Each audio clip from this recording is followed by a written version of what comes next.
రక్షిత, పురుషోత్తం వాళ్ళు అయితే హాస్పిటల్‌కి వస్తూ ఉంటారు. ఇంతలో డాక్టర్ ఉన్న క్యాబిన్‌కయితే వెళ్ళి, "మీరు ఎలాగైనా దుర్గాని చంపేయాలి. చంపేస్తే మీకు ఎంత కావాలంటే అంత ఇస్తానని" చెప్పేసయితే అంటూ ఉంటారు. ఆ మాటలు వినగానే అక్కడ ఉన్న డాక్టర్ అయితే, "అదేంటి ఆవిడ మీ కోడలే కదా!" అని చెప్పేసయితే అడుగుతూ ఉంటాడు. ఆ మాటలు వినగానే అక్కడ ఉన్న పురుషోత్తం అయితే, "అవును మా కోడలే కానీ మాకు చాలా పెద్ద శత్రువు. అందుకే మీరు చంపేస్తే మీకు ఎంత కావాలంటే అంత ఇస్తానని" చెప్పేసయితే అంటూ ఉంటారు. ఇంతలో ధీరేంద్ర అయితే ఈ దుర్గని ఎలాగైనా చంపేయాలని చెప్పి డాక్టర్ వేషంలో, మారు వేషంలో అయితే వస్తూ ఉంటాడు. అలా వస్తున్న ధీరేంద్రని చూసి ఇంట్లో ఉన్న వాళ్ళందరూ అయితే, "ఏంటి ఈ డాక్టర్ కొత్త డాక్టర్ లాగా ఉన్నారే!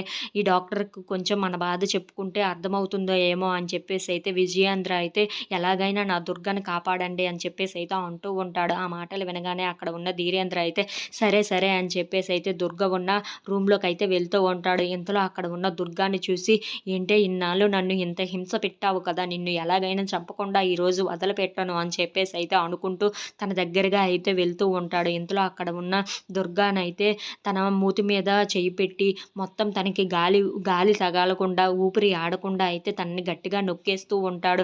ఇంతలో అక్కడ ఉన్న దుర్గ అయితే అయ్యో! అయ్యో! అని చెప్పేసయితే చాలా బాధపడుతూ ఉంటుంది. ఇంతలో అక్కడ ఉన్న ధీరేంద్ర మాత్రం తనని ఎలాగైనా చంపేయాలని చెప్పి తన గొంతుని అయితే పట్టుకుంటూ ఉంటాడు. అలా తనకి ఊపిరి ఆడనివ్వకుండా అయితే చేసి తనని చంపేద్దామని ఎలాగైనా ప్రయత్నిస్తూ ఉంటాడు. If you like this video please like, share and subscribe friends.